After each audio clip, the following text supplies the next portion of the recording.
3일밤 예배 시간에 하나님을 사모하며 나오는 모든 성도님들 모두 하나님을 깊이 만나고 하나님으로부터 오는 은혜와 복을 풍성하게 누리실 수 있기를 소망합니다.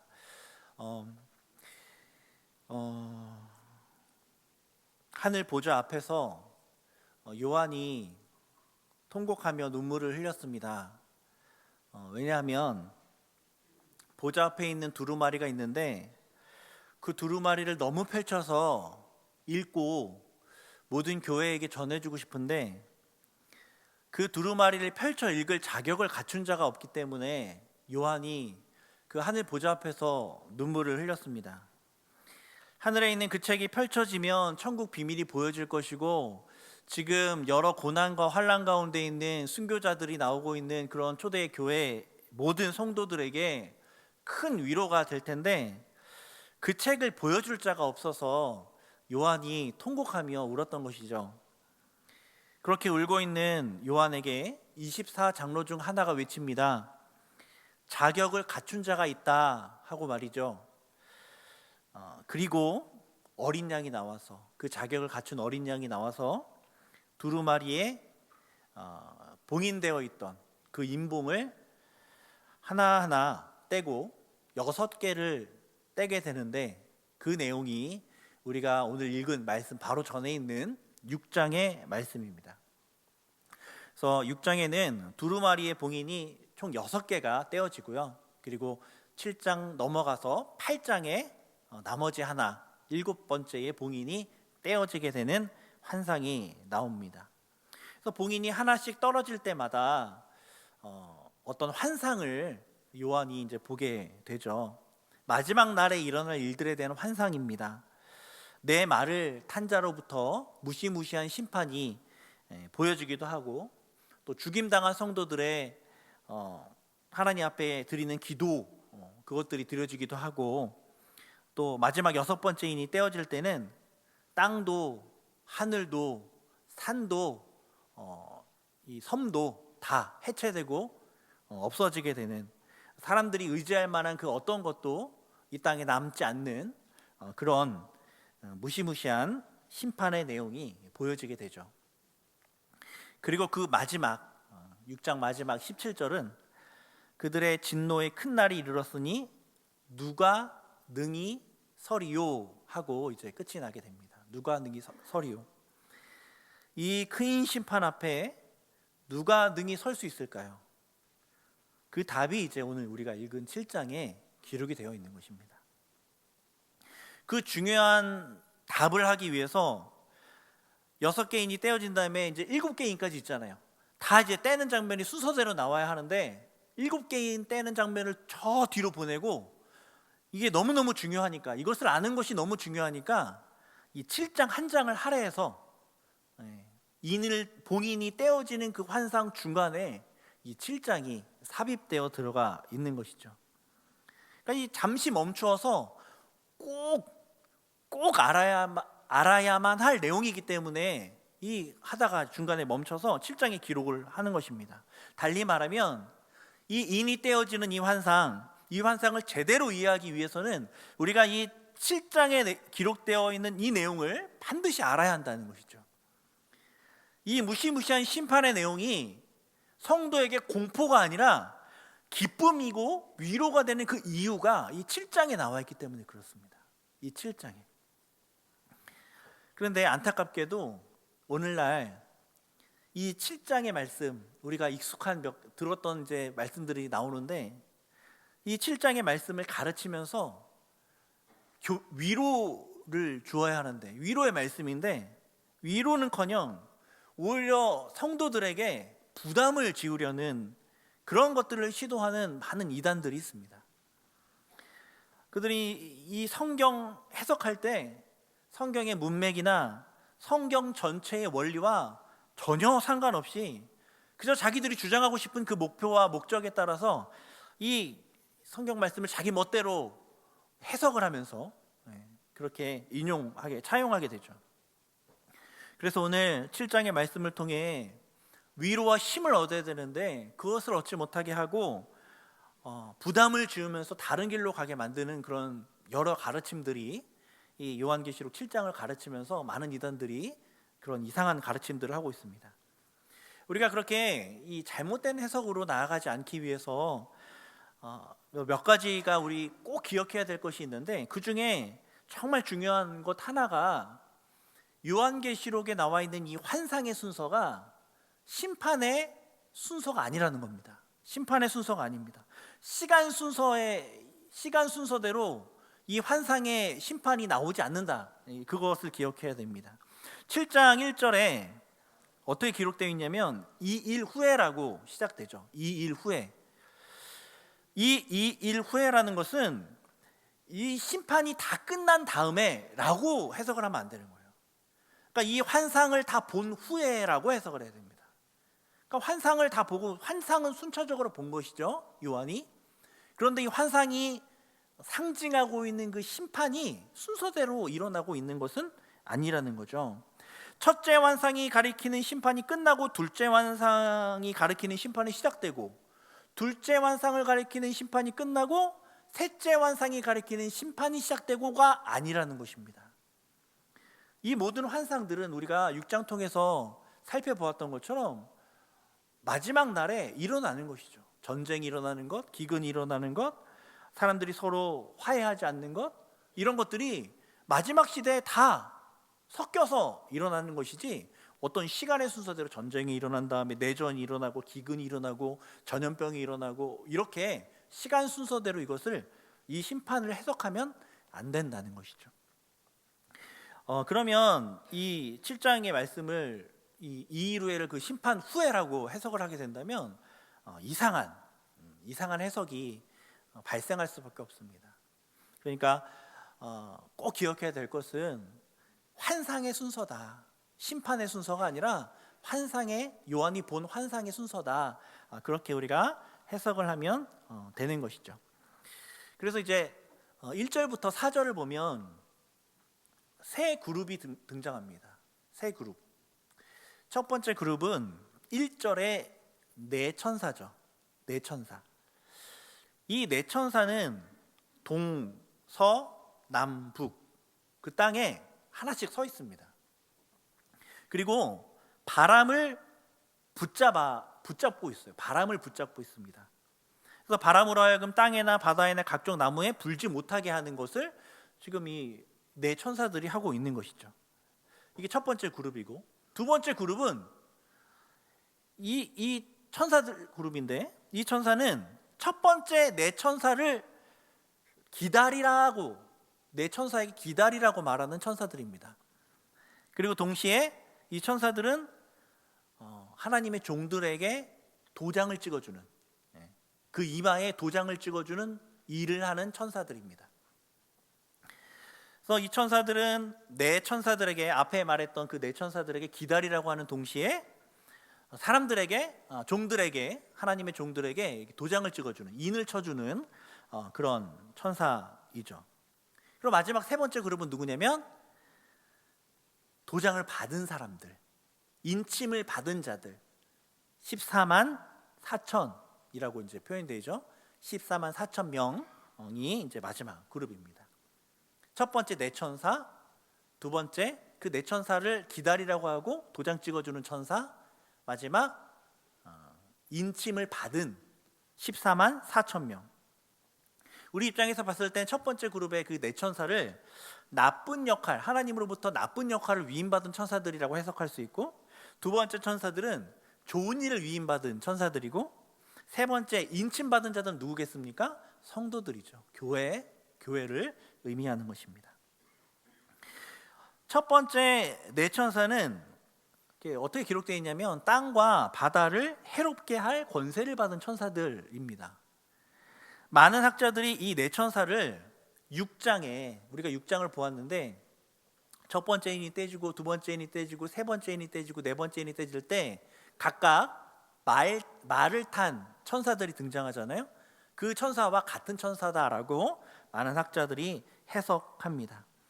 이 네 가지 색의 말을 타고 무시무시한 심판을 일으키는데 그 천사가 바로 이 네 천사다라고 해석을 합니다. 그래서 이 네 천사가 지금 하나님의 때가 이르지 않아서 하나님의 명에 따라서 바람을 지금 붙잡고는 있는데 언제든지 이 바람을 불게 해서 이 땅을 심판할 준비를 하고 있는 그러한 명을 받고 있는 이제 천사가 이 네 천사입니다. 심판이 오늘 말씀에는 바람으로 이제 표현이 되어 있습니다. 바람. 이 바람을 묵상을 해봤습니다. 왜 바람이라고 표현할까? 심판을. 바람이 무엇일까요? 우리가 어떤 새로운 역사가 일어난다거나 새로운 트렌드가 일어난다거나 뭐 그럴 때 우리가 이것을 새 바람이라고 이제 표현하기도 하죠. 새 바람이 분다. 혹은 이제 어떤 뭐 분위기가 확 달라지고 상황이 확 달라질 때 우리가 뭐라고 얘기하냐면 공기가 달라졌다. 이런 표현도 우리가 쓰기도 합니다. 같은 이제 비슷한 맥락의 표현이라 할 수 있죠. 또 한편으로 이제 부부 사이에 외도가 있으면 우리가 바람 핀다. 이렇게 해도 우리가 얘기를 하죠. 그러니까 바람이라는 것은 자연의 바람이라는 의미 외에도 어떤 시대 흐름과도 관계가 있고 이 잘못된 선택을 하게 만드는 흐름이라는 어떤 그러한 의미도 가지고 있습니다. 그래서 김서택 목사님은 이 본문의 이 말씀을, 이 바람을 복음이 막 활동해야 되는데 복음을 활동하지 못하게 막는 어떤 악한 세력들, 그 어떤 상황, 뭐 문화 이런 것들로 이 바람을 해석하는데 일리가 있는 해석 같습니다. 우리가 고린도후서 4장 4절에 보면 어떻게 말씀하고 있냐면 고린도후서 4장 4절을 보면 그 중에 이 세상의 신이 믿지 아니하는 자들의 마음을 혼미하게 하여 그리스도의 영광의 복음의 광채가 비치지 못하게 합니다. 이렇게 이야기를 합니다. 그러니까 이 땅의 어떤 흐름, 이 땅의 어떤 신들이 하나님의 영광을 보지 못하게 방해한다는 것이죠. 그런 의미처럼 이 바람이 복음의 광채를 보지 못하게 하는 것입니다. 세상 사람들로 막 심판을 일으켜서 복음의 광채를 보지 못하게 하는 그러한 심판들이 있다라는 것이죠. 오늘날 이 바람 같은 것들이 무엇이 있을까 묵상을 해보니까 세상에 여러 교훈들이 있겠죠. 세상이 말하는 가치관이 있을 것입니다. 기독교를 반대하는 반기독교주의자들도 아마 이런 흐름이라 할 수 있을 것 같습니다. 이단적인 가르침 이런 것들도, 이단적인 교훈 이런 것들도 어떤 악한 바람이다라고 해석할 수 있습니다. 이러한 바람들은 하나님 보지 못하게 합니다. 복음의 찬란한 광채를 보지 못하게 하는 것이죠. 주님을 믿지 못하게 만드는 그러한 심판들이라는 것입니다. 그런 거친 바람들을 이 네 천사들이 지금 불어오려 하고 있는 것입니다. 지금 하나님의 명에 따라 붙잡고는 있지만 언제든지 이것을 불어오려 하는 것이죠. 그때가 되면 이 네 천사들을 통해 바람이 불게 될 것이고, 그러면 새 바람이 일어나게 될 것이고, 공기가 달라지게 되고, 극심한 심판 가운데 전쟁, 기근, 사망, 미움이 넘쳐나서 그리스도를 바라보지 못하게 할 것입니다. 그런데요, 다른 천사들이 있습니다. 두 번째 그룹, 거친 바람을 불려하는 이 네 천사를 기다려라 하는 천사들입니다. 뭐라고 막냐면 하나님의 종들의 이마에 인치기까지, 내가 지금 도장을 들고 왔는데 이 도장을 찍을 때까지 그 심판을 행하면 안 된다 하고 막습니다. 아마도 이 두 번째 그룹의 천사가 첫 번째 그룹 이 네 천사보다 더 힘이 센 것 같습니다. 그죠? 막 막아내니까. 그래서 두 번째 등장하는 천사들은 두 가지 일을 하죠. 하나는 성도들의 이마에 도장 찍는 거, 또 하나는 바람 불지 못하게 막는 거. 이 두 가지 일을 하는 겁니다. 저는 이 장면을 이렇게 머릿속으로 그리면서 아마 요한도 환상으로 봤겠죠? 그러면서 저도 한번 머릿속으로 그려보면서 어떤 게 떠올랐냐면 참 이 출애굽기 하는 그 장면이 떠올랐습니다. 출애굽기 할 때, 출애굽하는 장면, 홍해를 건너는 장면, 그 장면이 이렇게 확 떠올랐는데, 여러분 바람을 잡을 수 있습니까? 바람 잡을 수 없죠. 그런데 하나님이 천사를 시켜서 그 바람을 불지 못하게 지금 막아내십니다. 언제든지 이 심판이 불어도 전혀 이상하지 않을 것 같은데 하나님이 그것을 막는 것이죠. 택한 백성들 이마에 도장 찍을 때까지 그거를 유보시키고 있는 겁니다. 스탠바이 하고 있는 거예요. 심판이 스탠바이 지금 되고 있는 것입니다. 이 홍해를 건널 때, 이스라엘 백성들이 홍해를 건널 때 어떤 상황이었습니까? 뒤에 지금 애국 군대가 쫓아오고 있습니다. 앞에 홍해 바다 가리고 있어가지고 장애물이 되어서 가지 못하고 있는 상황에 하나님이 놀라운 이적을 펼쳐주셔서 그 홍해가 갈라졌습니다. 그 갈라진 홍해 그 사이를 걷고 있는 이스라엘 백성들, 그 심정이 어떨까요? 양옆에 물벽이 세워져 있습니다. 이건 상식적으로 이해가 되지 않는 거죠. 뭐 수십 미터 벽으로 물이 이렇게 세워져 있습니다. 기이한 장면입니다. 물은 흘러야 자연스러운 거 아닙니까? 중력이 물이 밑으로 내려가야 자연스러운 것이죠. 그런데 놀랍고 기이하게도 세워져 있는 그 사이를 지금 이스라엘 백성들이 걸어가는 거죠. 하나님이 물을 붙잡는 손을 놓으신다면, 이 기적이 멈춘다면 바로 수장될 것입니다. 그런데 우리가 아는 것처럼, 우리가 믿고 있는 것처럼 하나님의 백성이 한 사람도 빠짐없이 다 빠질 때까지 이 놀라운 이적이 계속되는 것이죠. 하나님의 백성의 이마에 인이 도장이 다 찍혀질 때까지 하나님이 이 바람을 붙잡고 계십니다. 심판이 지금 스탠바이 하고 있는데 이것을 막으시는 거죠. 하나님 백성의 이마에 도장이 다 찍힐 때까지, 하나님 백성의 이마에 인이 다 쳐질 때까지 결코 심판의 바람, 죄악의 바람이 성도에게 영향을 미치지 못할 것입니다. 하나님이 그렇게 하실 겁니다.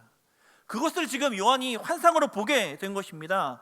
그러니까 저 지금 땅 바깥에 바람이 무섭게 휘몰아치고 있고 세상의 속삭임들이 아무리 넘쳐나도 신자들을 결코 흔들지 못할 것입니다. 그래서 이 말씀이 정말 은혜로운 말씀인 것이죠. 성도에게 참 은혜가 되는 말씀입니다.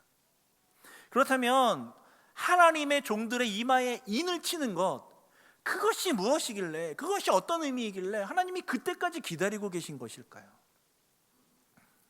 종들의 이마에 인을 치는 것, 그것은 도장 찍는 것, 그것은 소유권을 의미합니다. 소유권. 에스겔 9장 4절에서 6절 보면 이 인을 친다는 의미가 어떤 의미인지 나오는데, 4절 보면 여호와께서 이르시되 너는 예루살렘 성읍 중에 순행하여 그 가운데에 행하는 모든 가증한 일로 말미암아 탄식하며 우는 자의 이마에 표를 그리라는 거예요. 지금 어떤 상황이냐면 심판이 임박한 상황입니다.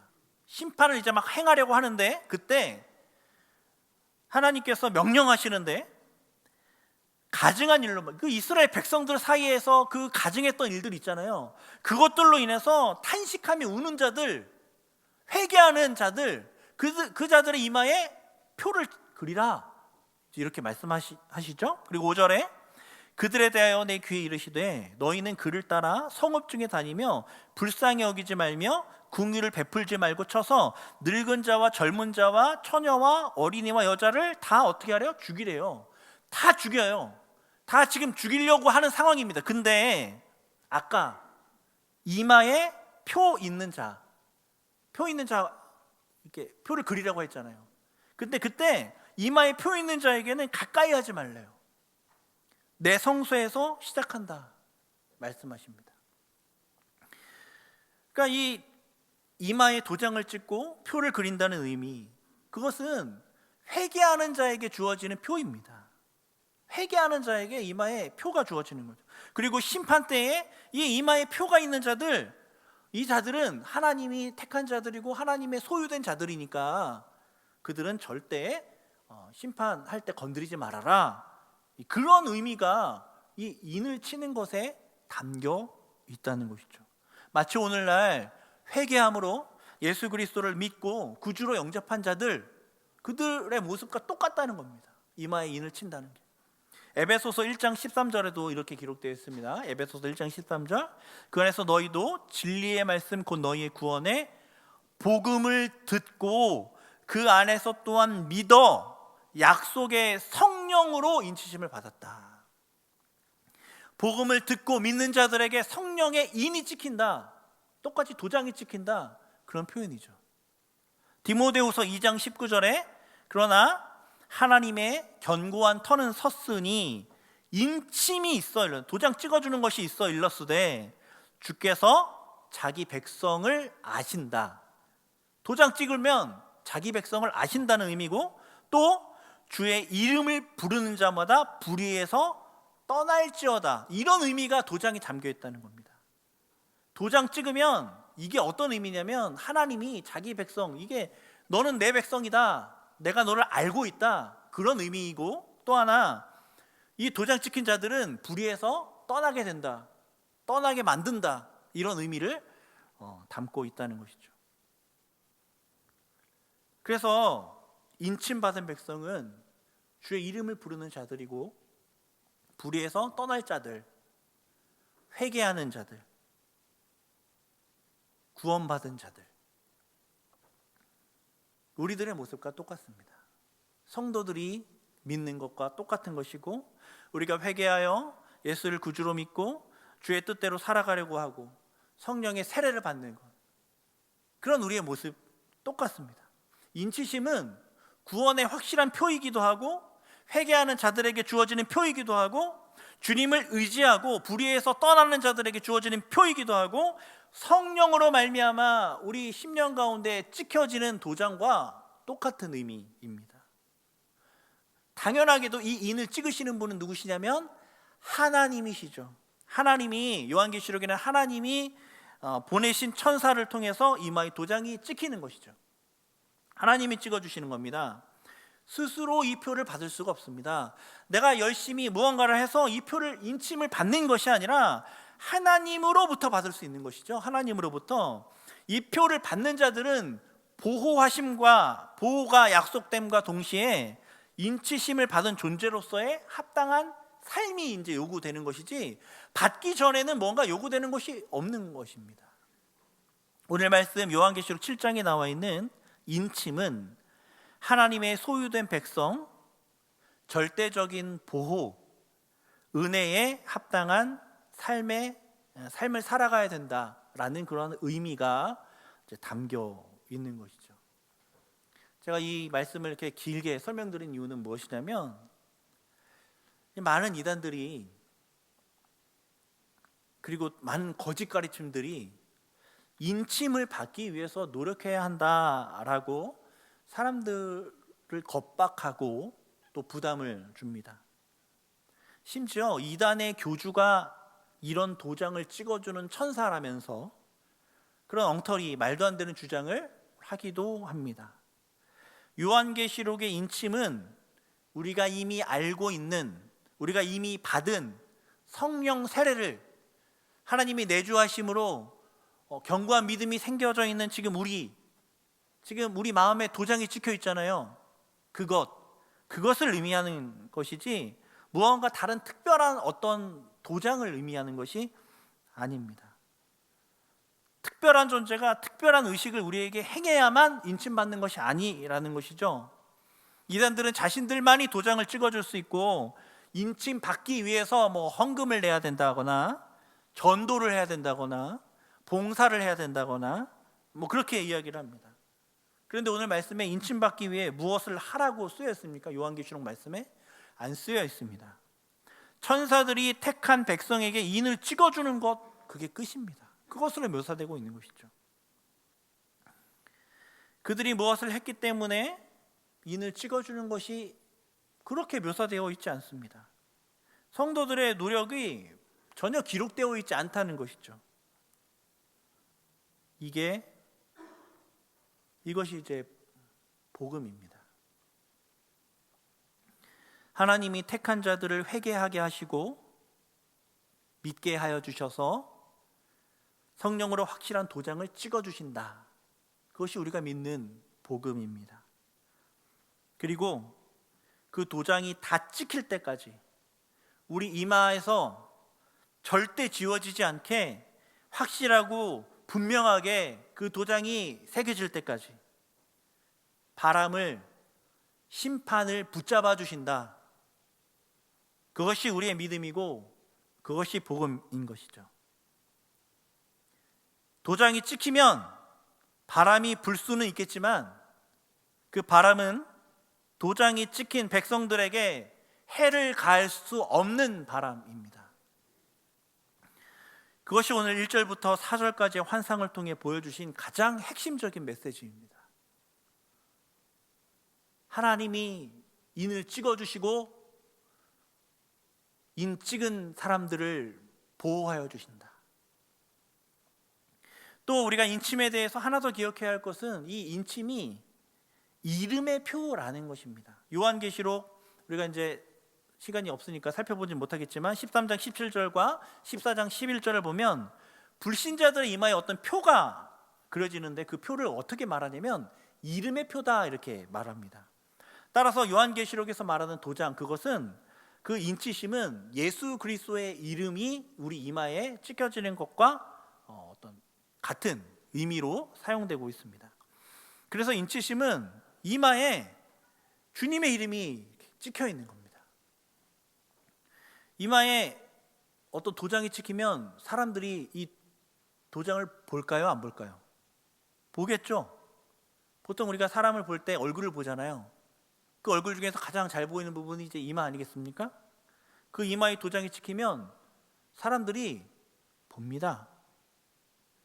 봐요. 그래서 이 이마에 도장이 찍힌 사람은 걸어다니는 광고판과 다름이 없습니다. 인침이 그런 의미라는 것이죠. 도장을 받은 자들은 이마에 찍혀져 있는 이 이름을 전하는 것입니다. 이마에 찍힌 이 이름을 드러내는 것입니다. 도장을 받은 자들은 그래서 그 이름을 전하다가 그 이름을 드러내다가 고난을 당하고 여러 궁핍함도 경험하게 되고 조롱과 무시를 당하기도 하고 심지어 죽임을 당하기도 하지만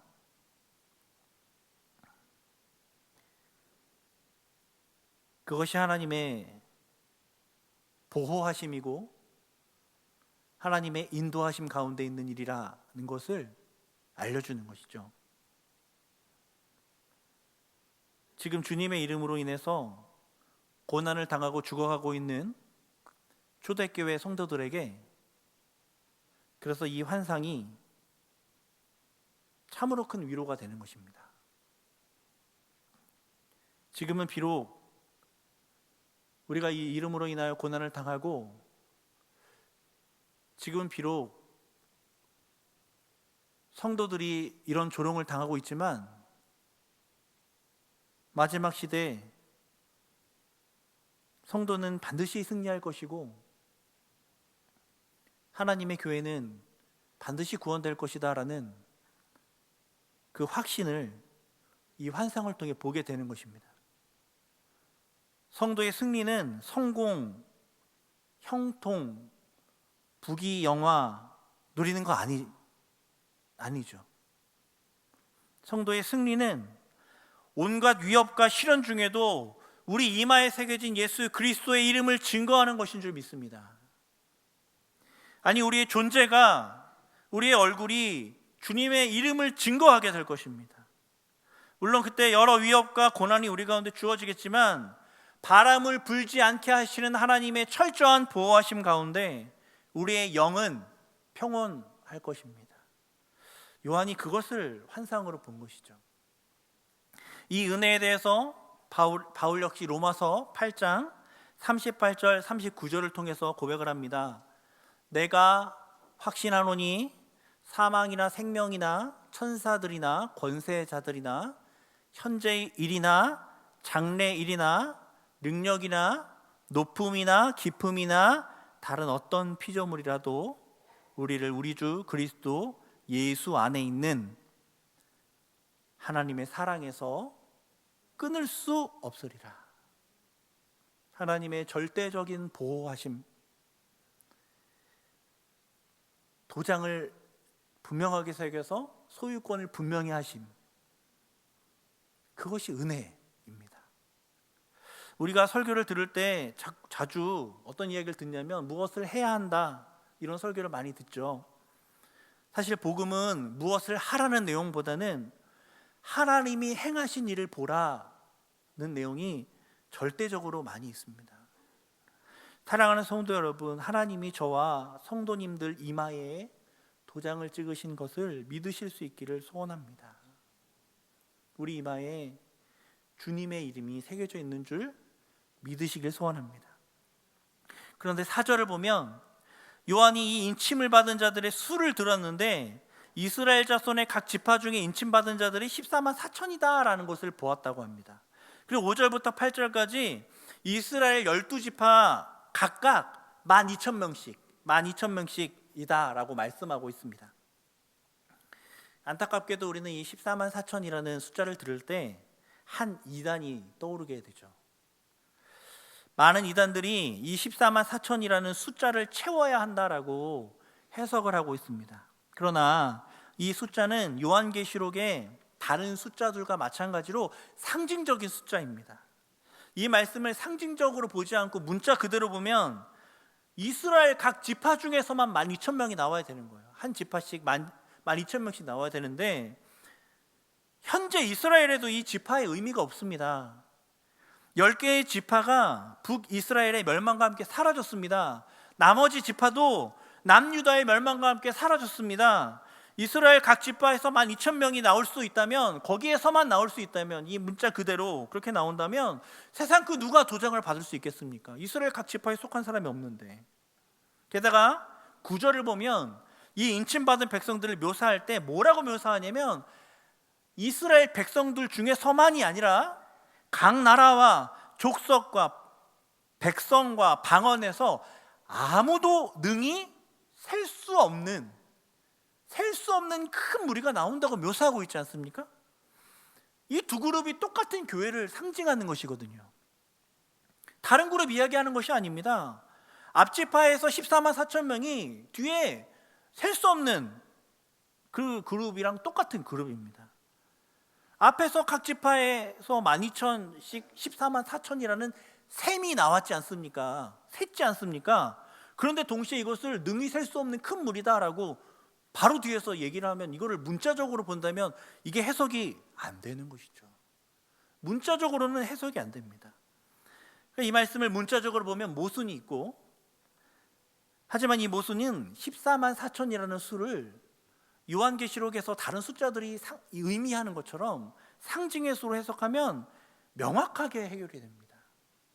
구약의 12지파, 신약의 12제자, 구약과 신약을 이렇게 아우르는 교회 두 개를 곱해요.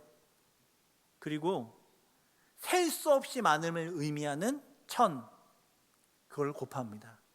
그러면 14만 4천이 나오는 것이죠.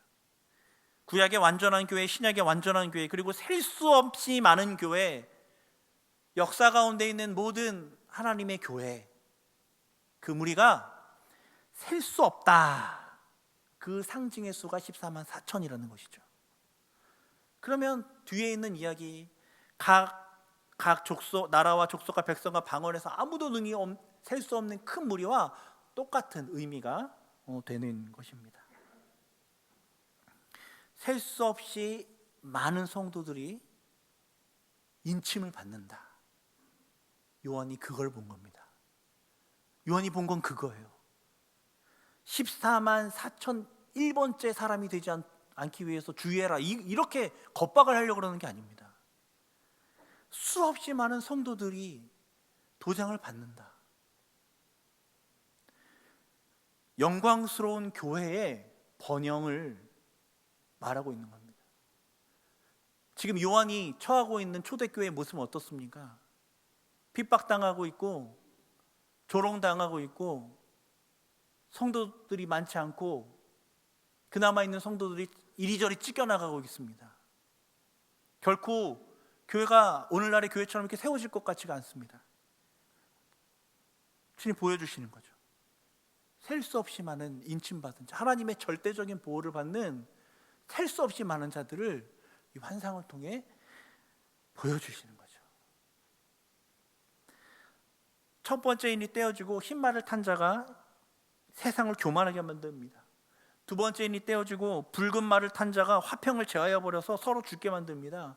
세 번째 인이 떼어지고 검은 말을 탄 자가 기근과 궁핍을 가져옵니다. 네 번째 인이 떼어지고 청황색 말을 탄 자가 사망을 가져오게 합니다. 다섯 번째 인이 떼어지고 성도들의 탄식이 이어집니다. 여섯 번째 인이 떼어지고 천지가 무너지고 의지하던 모든 것이 무너집니다. 누가 설 수 있겠습니까? 그 답이 나오는 거죠. 그럼에도 불구하고 성도가 여전히 기뻐하고 여전히 감사하고 여전히 소망을 가지고 살아갈 수 있는 이유, 하나님의 도장을 받는 셀 수 없이 많은 교회 성도들이 있기 때문에 그런 것이죠. 요한계시록은 성도를 벌벌 떨게 하거나 어차피 끝날 세상이라며 염세주의적으로 살라고 그렇게 우리를 유도하는 말씀이 아닙니다. 분명하고 확실한 소망을 성도들의 심령 가운데 심어주어서 어떤 바람이 불어도, 어떤 거짓 교훈들이 와도, 어떤 심판의 징조가 보여도 두려움 없이 우리 이마에 새겨진 이 주님의 이름을 증거하는, 주님의 증인으로서 살아가도록 우리에게 소망을 주는, 위로를 주는, 격려를 주는 하나님의 거룩한 말씀입니다. 혹시 아직도 구원받기 위해서 신앙생활 하시는 분들이 있다면 어린아이의 신앙에서 벗어나서 주님의 길을 따라가는 제자로 나아가실 수 있기를 소원합니다. 성경은 구원받기 위해서 신앙생활 하라고 말씀하지 않습니다. 하나님의 이름을 믿고 주의 보혈을 의지하여 회개하는 자들은 이미 하나님의 강한 손으로 이마에 인이 찍혔다, 하나님의 강한 보호하심을 받고 있다 하고 우리에게 말씀해 주고 있습니다. 어떤 바람에도 흔들리지 않도록 주님께서 지켜주신다고 분명하게 말씀하십니다. 무엇을 해야 그렇게 해주신다고 하신 것이 아닙니다. 우리가 아직 죄인 되었을 때 그리스도께서 우리를 위해 죽으심으로 하나님께서 우리에게 대한 자기의 사랑을 확증하셨느니라 하나님 말씀하십니다. 그리고 나서 이제 우리가 그로 인해서 의롭다 하심을 받았은즉 그로 말미암아 그 의로운 백성으로 더욱 살아가는 것, 그것이 신앙생활을 우리가 살아가는 목적과 이유인 것이죠. 도장을 받은 자로서 이마에 새겨진 그 이름을 힘을 다해서 전하는 것입니다. 그저 받은 은혜에 따라서 기쁨 가운데 살아가는 것입니다. 주님이 사랑으로 우리 심령 가운데 새겨주신 그 열정으로 주님을 증거하며 살아가면 어떤 것도 우리를 좌지우지 못한다 하는 그것을 계속해서 말씀해주고 있는 것이죠. 오늘 말씀을 기억하면서 혹 우리 가운데 어떤 두려움과 근심과 걱정에 휩싸인 그런 성도님들 계시다면 그런 것들 다 내려놓고 우리 이마에 분명하게 새겨진 우리 사랑하는 주님의 이름을, 우리 예수 그리스도의 이름을 힘있게 증거하면서 주님의 이름이 이마에 새겨진 자답게 왕같은 제사장으로 살아가는 저와 여러분 되기를 소원합니다. 우리 함께 통성으로 기도하실 때 하나님,